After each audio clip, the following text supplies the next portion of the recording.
in this video, I'm going to go through an example of building a simple workflow that can generate invoices from calendar events. Now, this came about because a member of our school community, Caroline, was asking a question about how to do this for a particular client that she works with. And what she has is every calendar event that goes into her calendar for this client references what's the service that she's doing and how long for, obviously which client for, but this particular question related to one big client she works with. And the problem is at the end of every month, she's needing to drag the information out of the calendar for what service did she offer, how much time was it for, what day was it for, how much does it cost, and so on and so forth. So we're going to build a simple workflow that can automate that entire thing.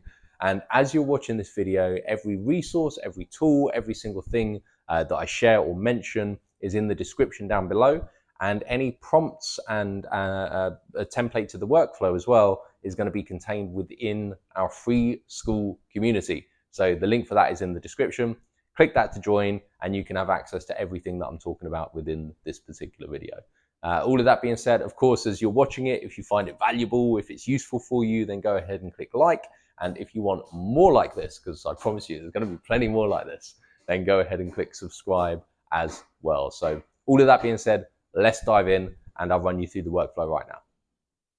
Okay, so as I mentioned in the intro, we are now going to go through how to build a workflow that will auto-generate an invoice based on calendar events. So that is going to be the name of the calendar event, the duration of the event, and obviously using that to calculate an hourly fee. And then the interim step is going to be using a spreadsheet to collect that information before it's then sent to an invoice template to populate. So that is what I'm going to walk through with you right now. Now, to do this, we are going to use a brand new n8n account. So it's just n8n.io. I'm going to sign in. This is where I need to remember. I think this is the dummy one that I created. Let me just double check. This is the right workspace. Yep, this is the right workspace. And then we're going to create a new workflow. And then we're going to add our first step. So whenever you create a workflow, the first step is always, how do you want it to trigger? Now, for this particular workflow, we could do it on a schedule because Caroline does this task once per month and it takes her a couple of hours to fill in all the information in the invoice based on the calendar appointments. But because it's only once a month, we could just trigger it manually. So when she's ready to do the task, she just goes in and executes it and, it's ready to go. Or schedule once a month. Either's fine. And so the next step then is we need to get the appointments from Google Calendar. Okay, so we're going to search for the Google Calendar node, and we need to get many events from the calendar. And so first things first, you need to set up a credential to connect to Google. Now, when you're using n8n's own workspace, it's actually very straightforward. You literally just sign in with Google. It's going to pop up with the sign-in box. I live in Bali. That's why it says Pilih Akun, which means choose account. And then you're done. You just click save, boom, connection successful. Very easy, very straightforward. Now, we can choose resource events. So we're getting events from the calendar, and we are getting many events, not just one. We want many. Then we're going so I'm going to use this one here. And I've just realized I just need to quickly move a couple of events so that this is actually going to, actually no, I can do this. I can still do it in the past. There we go. So I'm going to say limit, let's say 5 for now. So this is basically how many events. Obviously for Caroline, she probably wants, maybe like limit 100 or something like that, because she wants to grab every single relevant event, whether it's named webinar, if she's doing a webinar for this client, or maybe it's one-on-one coaching call, or maybe it's named freelance work or whatever. Like she'll have different names for the different services that she offers them. So for me, I'm just going to put 5, and we're using the meetings, calls, webinars, calendar. I'm pretty sure that's the right one. Example work, and that's going to be, meetings, calls. Okay, just making sure it's going to work. And then, so this is where we put in what time frame do we want this to get events from. So at the moment, it's saying after now. Now, this is incorrect for the events that we're looking at because we need to go into the past. So what we want is after, and I'm going to put, let's say, 1 week in the past. So I'm going to cut this, paste this here, now minus week 1. And you can do day as well. You can do minus day, like if you want to do day 7 or whatever, like that. You can do that. And then we want that up until, so before now. So that's going to pull the last 7 days worth of events. For me, I'm just going to change this to day 2 because I know the events are in my calendar for yesterday. And so, you know, for the purpose of time on this recording, I'm just going to pull through less events and it will make it more straightforward to do. Okay, so execute step. And hopefully that should pull through. There we go. 5 items. Okay, so we've got 5 calendar items. So rather than looking at the JSON here, which is quite overwhelming, there's a lot of text, I'm going to take it to the next step. And we're going to make sure we're going to use what's called a set node. And a set node is where we're going to map the data that we're interested in. So the great thing about n8n is you can literally just drag fields from the left-hand side into this space on the set node. And so the first thing we want to look for the name of the event. Okay, so I can see here, I know that this is an event that's in that calendar. So it looks like the container name summary is what Google calls the title of the event. I'm just going to check another one down here. Yes, example 1-to-1. So that is definitely the event title. So I'm going to drag the summary container, and that's going to pull in the name of any event. And it's got one of the examples is the AIpreneur weekly webinar, which I know is an event in that calendar. So that's correct. We then also want probably the date and time. So I'm going to drag in the date time field like this. And we probably want, so creator email, probably not important because that's always going to be Caroline. What other information? So we've got the event name, we've got the event date and time. And we want the start time and the end time. So this is the start date time, but we want the end date time as well because we need to know how long was the event for. If it was a 2-hour webinar and her price per hour is, I don't know, $100 or whatever, that's going to be different from a 1-hour webinar. You know, one will be $100, one will be $200. So we need the time and the name of the event. And honestly, that's probably pretty much it. I'm just looking at the rest of this stuff. Event type, not relevant for an invoice.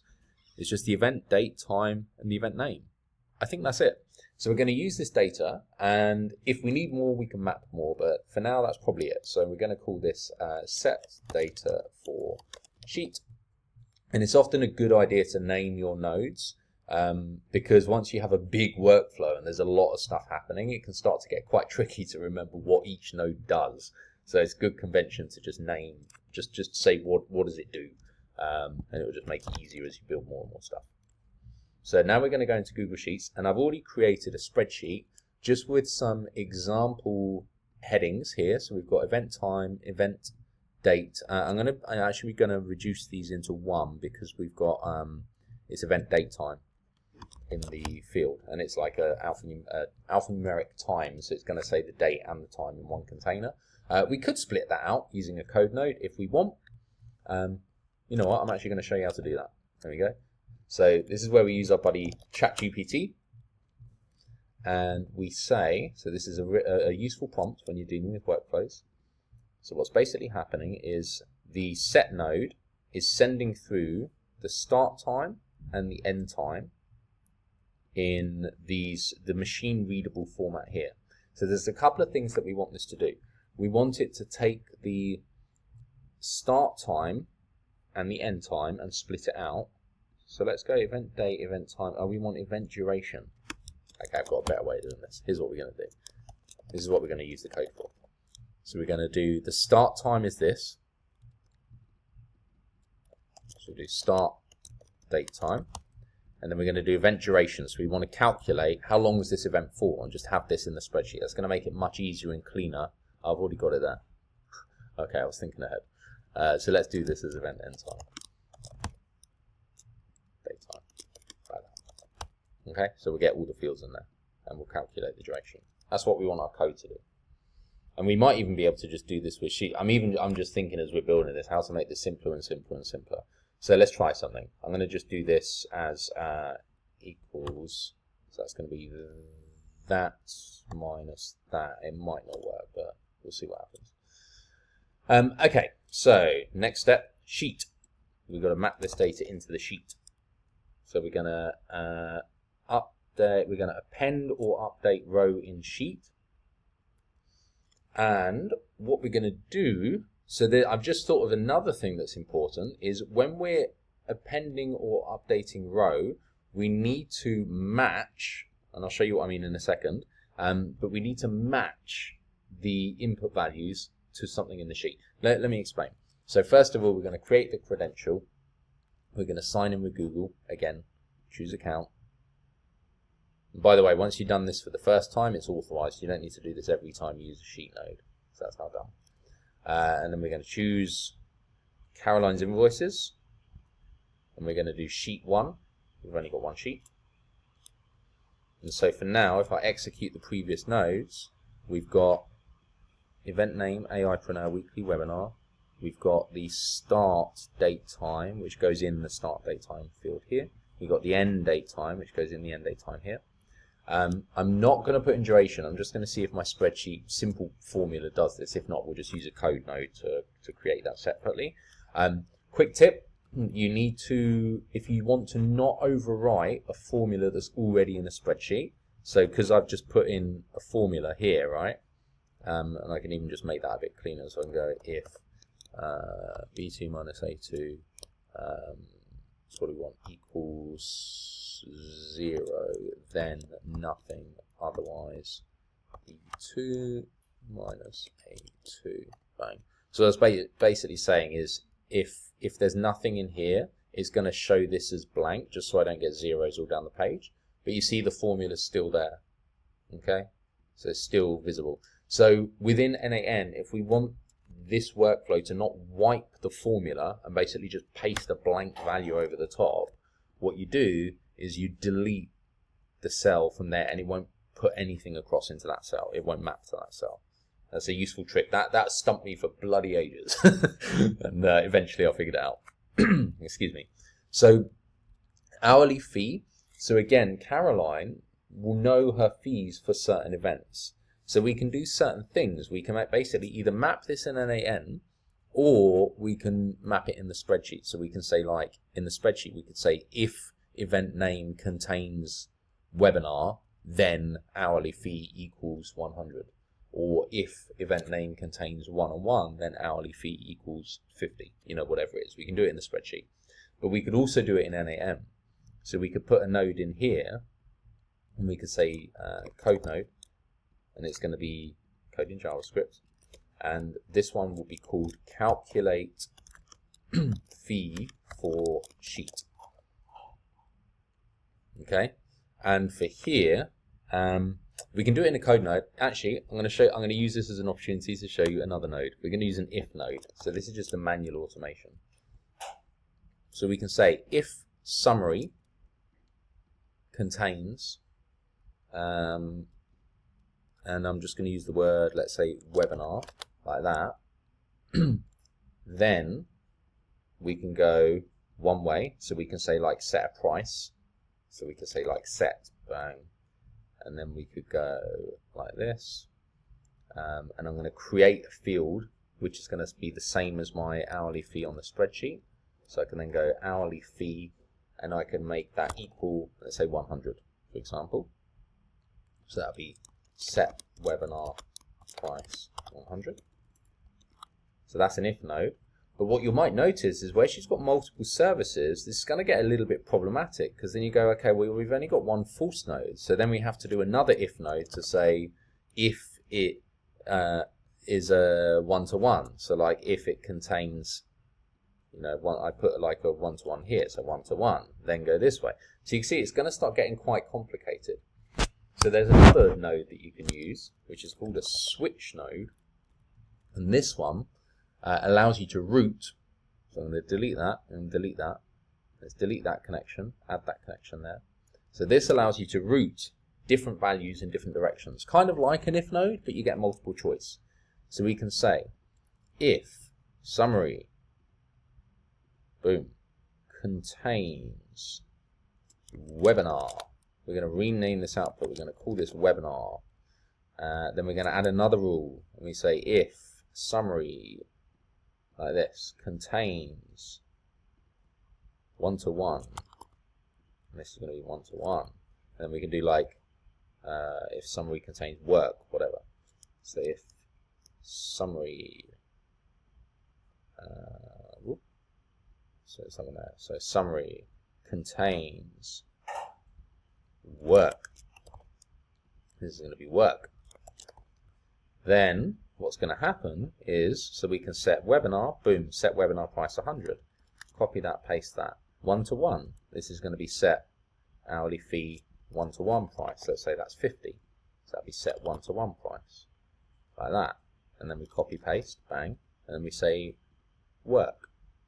So we go, if it's work, we set work price. And per hour, maybe that's, I don't know, 35, and just pick a figure. Alright? So what then happens is you've got this switch node to determine the different calendar events that get sent in are going to get priced correctly, and then we're going to send the data through to the spreadsheet. And obviously the hourly fee is going to be different depending on what we're sending through. So I'm going to execute, let's execute the workflow. Okay, we haven't completed this yet, so it's gonna fail. Oh, and we also, on these set nodes, we need to include other fields. So we're passing through the other information as well as hourly fee. Because at the moment we've just got an hourly fee 100, but now we've lost the data. We're like, what for? So you pass through the other input fields like that. Include all fields, include all fields.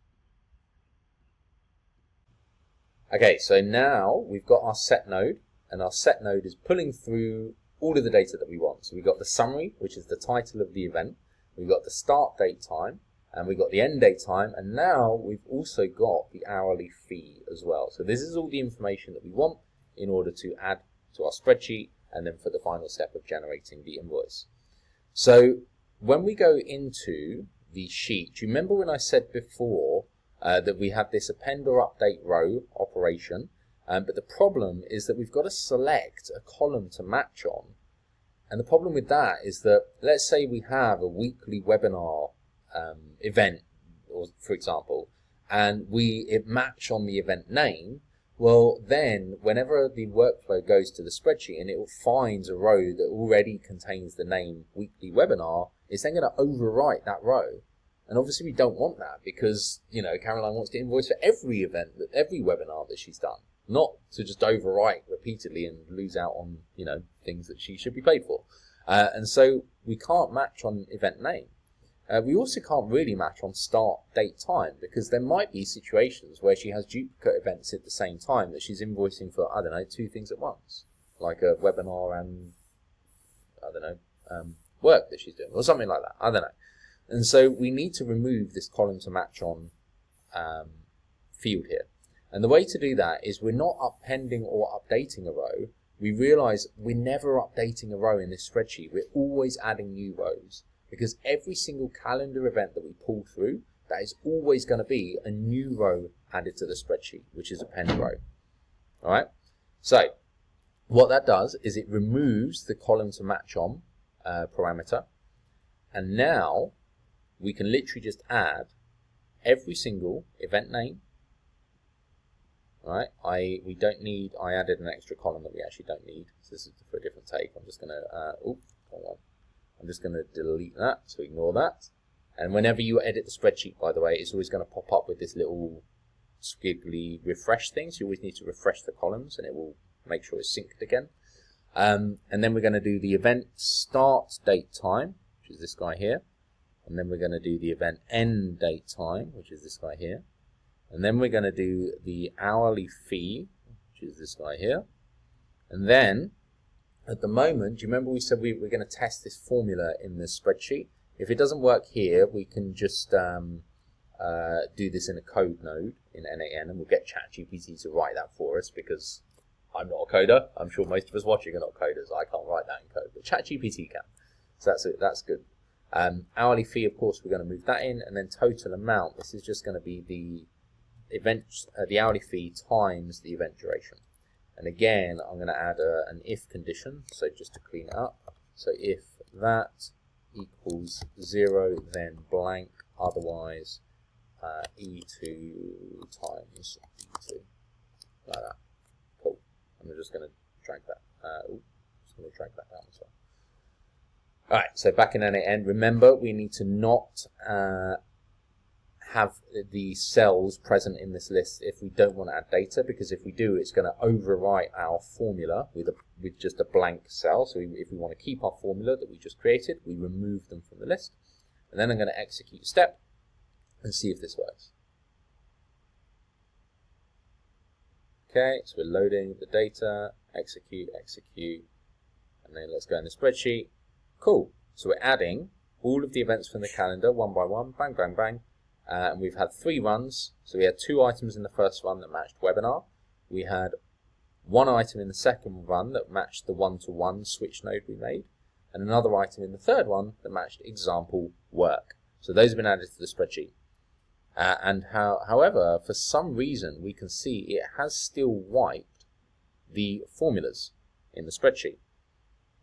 So let's do this with the code node. Rather than messing around and trying to figure out what's going on with the workflow here and why it's wiping it, let's just make sure that our code node can generate all of this information beforehand.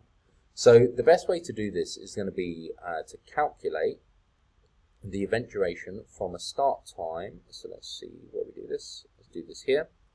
Code node in.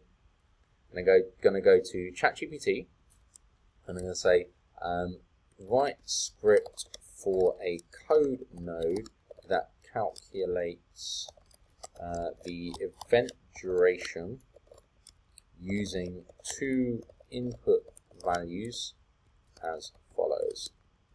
I'm going to say n8n code node.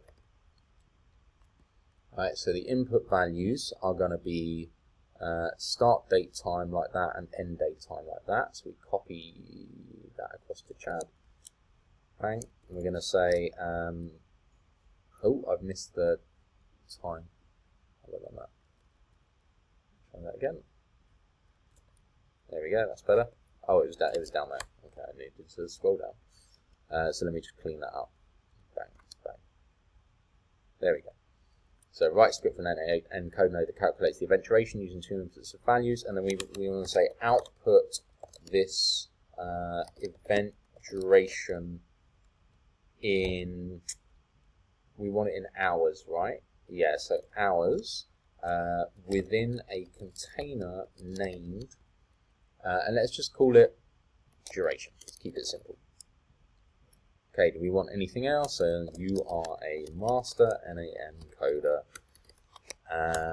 Any constraints that we need to add? That's the context, that's the output, that's the role, that's the task. I don't think we need constraints. We don't need thinking mode. That standard should be fine. Oh wait, let's go to that. There we go, and then do that.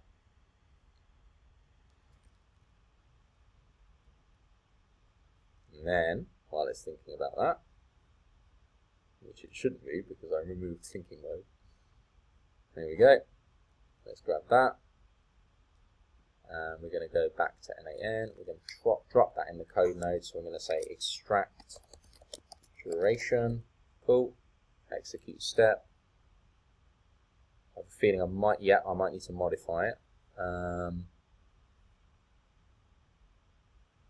That is correct. I know that's correct.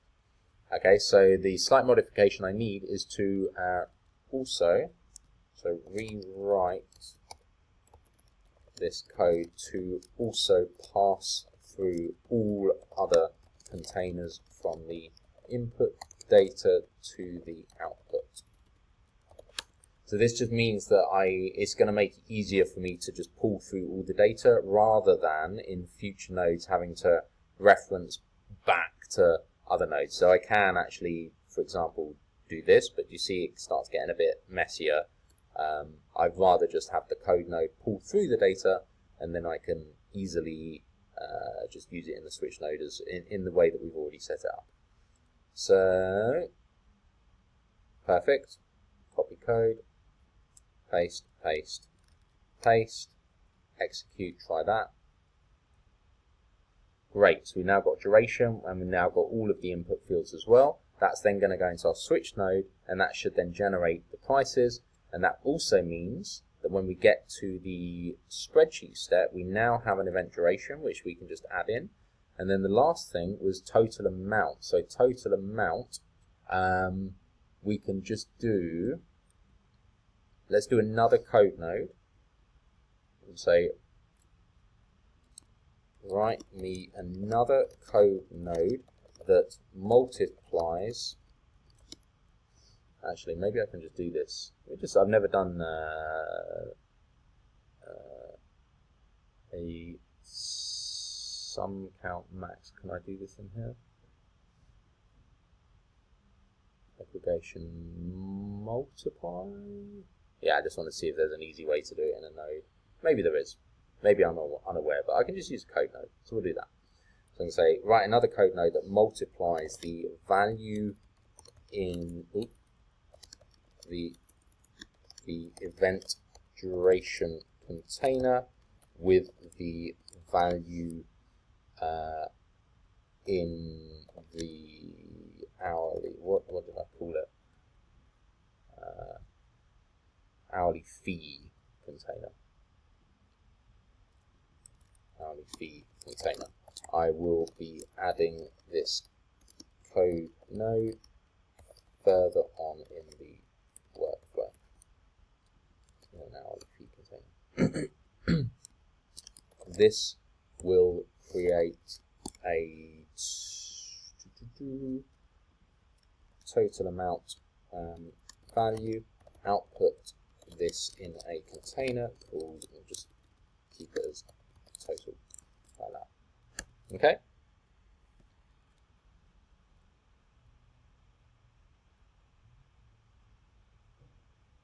It's slow today. There we go. Slowly, slowly, slowly does it. Cool. Copy that. Back to n8n. And then I'm going to do this in, let's do this individually. So we'll go multiply there, and we'll drop that in code node there, and we'll multiply there, we'll drop that in a code node here, and we'll multiply there, and then hopefully, if everything works, we should then get all of the data mapped through. Again, I might need to reprompt it to pass all data through. Let's see. Okay, it did, yes it did, hourly fee 100, that is correct. Great, so we can map the last two columns as well. So we can say event duration, bang, and then total amount, bang, like that.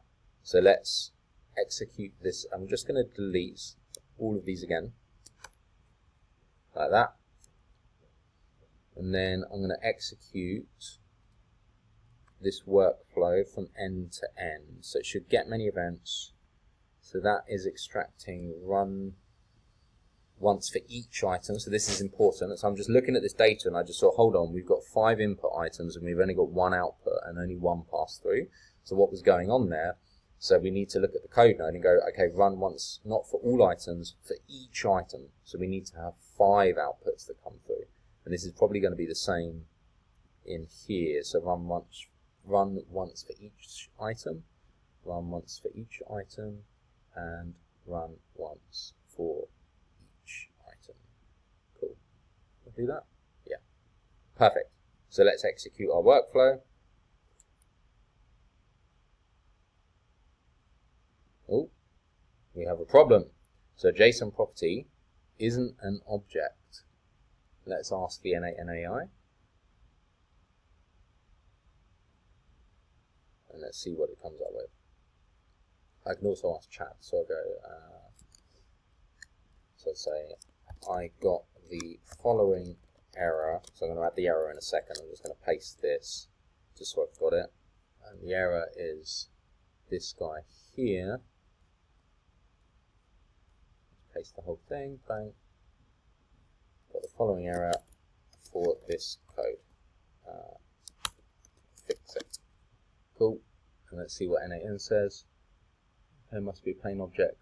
Cool, const JSON. So I could replace code, see if that works, and if not, we've got Chad on the case as well. Replacing. Cool. So let's now try that again. Right, see what chat does. Here's the fixed version. Bang, we'll try that one. Execute step. Okay, that one looks to have worked. Alright, so n8n AI did not succeed in that case. It's okay. Chat did succeed though by the looks of it. So we run, and we've got again same problem. Okay, same error in this code. Fix it using the same solution you implemented in your last message. Cool. Yeah, that is the same error. Perfect. That's quick. Bang, bang, bang. Oh, I just accidentally copied instead of paste. Just execute, see if that works. Yeah, okay, that works now. So I'm going to change that one, and change that one. I could probably run them all through the same one, but just rather than troubleshooting that with you now, I think it would be simpler to keep them separate. Bang, 2 items updating. That's good. Looks good. Running, yep, good. 2 of 2. Perfect. Cool. So we have that has been passed through, that has been passed through, that has been passed through, the one-to-one, and the example work has been passed through. And we've now got all of that data mapped through correctly into our spreadsheet.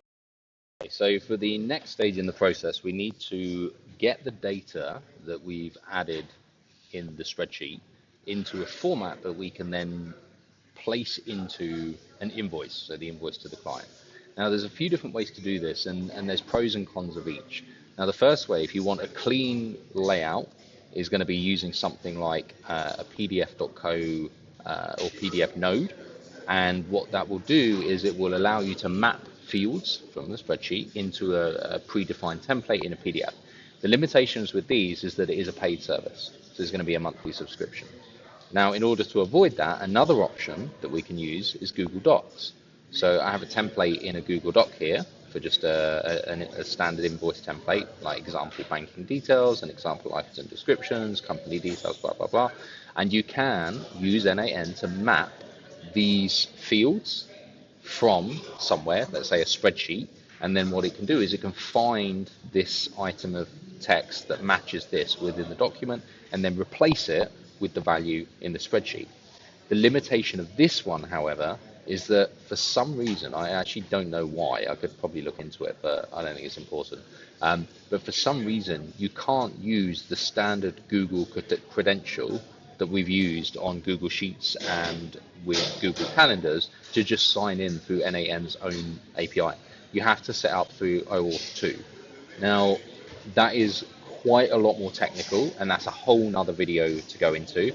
It can be done. I mean, I have an OAuth 2 connection in my own custom workflow. So for example, if I go into Docs here, I do have one set up. It does take a little bit of time. There are YouTube videos that you can go through that will show you how to do this, like how to set up Google Docs OAuth 2 connection. You can follow that step by step if you wish, and then you'll be able to set up your client ID, your client secret, hook up your n8n workspace to your Google client, and that will allow you to then map the objects. So I believe the one is, I think it's under text, and then action, insert, segment, and then you can go, I forget how you do it, but it's somewhere in here. I was looking at find and replace text, that's it. So you find the text segment, and then you go, like, find, for example, this, like that, and then replace that with, and then you would drag in the value from the previous node. I've not hooked it up yet, but you would basically drag in like the value that we have for the start times and blah blah blah. So it'll be the value from the spreadsheet here. So if you want to do that, that is an option as well. However, a third option, which for Caroline's use case, given that she's only doing this once a month, and I assume she's going to be sending the invoice to this company anyway, an interim easy step rather than setting up OAuth 2 is just going to be to map the data in the spreadsheet into a layout where we can literally just copy paste over this table. So that means that the headings need to match item description, hourly fee, and amount. All right. So the easy way to do this is let's add I can't, okay, I can drag the screen size, there we go. I have my screen recorder blocking the ability to add new sheets. So I've just added sheet 2, I'm going to call this invoice template. The headings are, I need to drag this back up again, let me do that. So the headings that we want are going to be item description, hourly fee and amount, so I've just copy pasted like that. Okay, the layout actually doesn't matter too much, fine. And then rather than copying and pasting across from sheet 1, because of course we don't want to create more manual tasks, what we're going to do is we go into n8n, and then I'm going to add this as a separate, in fact no, I can do this as each row is added actually, I don't need to make it a separate step. So I can then say Google Sheets, and we're going to, let's get rid of these problem messages. I won't be able to get rid of that one because my face is in the way. Oh, I can move my face. There we go, there we go. Okay, so I'm going to go in Sheets, and I'm going to append row in Sheets, so same logic as before. And then this particular sheet is going to be Caroline's invoices, and it's the second invoice template sheet. So let's hook that up to there. And so the data, we're going to need data in here so I can map it across. So we'll just pull the data in. We're going to have a duplicate actually because not added. Okay, fine, doesn't matter. For this example, duplicates don't matter. And so now what we're going to do in this step is we've got the data that's being passed out. Okay, so event time 4:30 to 7:30, for example, work, that is correct, that's 3 hours. Total amount 105, that's 35 times 3, that is correct. So now when I go into this node here, we can map each column manually, and we want the item description to be the event name. And then also we could make this the event start time like that. So that's going to give it a unique value. Now, if you're looking at this, so let's put a dash in the middle. So it'll be like example work and then the time. Now you might look at that and go, I don't want it to be the machine readable format. That's not very pretty. So again, we can use a code node. So same logic as before, just get ChatGPT to write you a code node that will format the value of the date time from a machine readable string like this into a nice human string. So for example, it would say like example work dash 22nd October 2025 4:30, and then the hourly fee would be whatever your hourly fee is, so we drag that there, and then the amount is going to be the total amount which we've calculated already. So for now I'm not going to add the other code node and do this. I think you guys probably know how to do that now. It's just prompting ChatGPT to get it to write the code script for you, add that into the step before, so it would go in this step here, and then you would just literally pass the data through and then drag the code node's output of the event start time, which would be a nice clean date format. So you could do that. For now, that's going to do. And then we're going to make sure that we don't need anything else. I think we're good. So let's run the entire workflow. I'm going to delete everything that's in there already. So let's just run it from scratch. So execute that. Let's save it while it's executing. So it's grabbed all of the items, 1, 2, 3, 4, 5, passed them all through, added them to that spreadsheet, and then, in theory, added them to that spreadsheet. So it's doing it one at a time. Cool, cool. Last one, done. Perfect. So now what we can do, and this is the manual interim step that I told you about. So we can go to this here, and then, okay, so we need to make sure that there's only 4 rows on this template. So I'm going to delete 6 rows, and then I'm just going to paste it over the top. Cool. There we are. Done. And so that is a manual interim step. You can just once a month, when you're ready to send the invoice, you'll probably have this already pre-formatted, so it'll just be like company name, whatever, just add their address and blah, blah, blah. And this will be their invoice template that you use. Maybe you change this invoice number. Again, I know this is manual. You can automate this if we do set up that Google Docs API. That'll be another video. Date, again, it's just going to be like today's date. So for now, that's the 23rd October 25. And put their address in, and then you'll have your bank details down here already. So that will be one. It's a manual step within the process, but it's a manual step that you'll literally go in, look at this spreadsheet, copy the whole thing, make sure that the amount of table rows that you have here matches the amount on the spreadsheet. If you need to add 2 rows, you can add 2 rows, delete rows, delete rows, so you can just make sure the table matches that. Or you could probably, can I just delete the entire thing? Oh, let me just see if I can delete the entire thing, and then you won't need to mess around with table columns either. I just go here, paste unlinked, paste. Yeah, so you can literally just paste the table in there. You don't even need the table. There you go, nice and straightforward, done. And then you would just export that, save it, whatever, and then send that to the company. Okay, so that is the end-to-end how to automate creating the invoice. Again, if you want to fully automate it, you've got the Google Docs set up. There are YouTube videos that teach you how to set up an OAuth to Google Docs client ID. A little bit more in depth, but follow the step by step and you'll be able to get there, and you can map those fields across, and then it will truly be entirely end to end. But that being said, I hope that has been valuable. If you have got value out of this video, please do give me a like down below. That would be very much appreciated. And if you want more like this, because I'm within the school community, we're creating a lot more content constantly around how to do this, how to do that. And the focus is always results-based focus for entrepreneurs, for business owners. So it's not just how to use AI for the sake of using AI. It's how to create specific results in your business, how to automate specific things that are taking you time, how to, create specific outputs that are going to increase revenue, increase client acquisition, and all of those things. So all of the links for everything that I've talked about and shared today are in the description down below. Hit subscribe if you've enjoyed it and got value. Find the link to the school community if you want to join that for free as well. That is down below. But all of that being said, thanks very much for watching, and I will see you in the next video. Bye for now.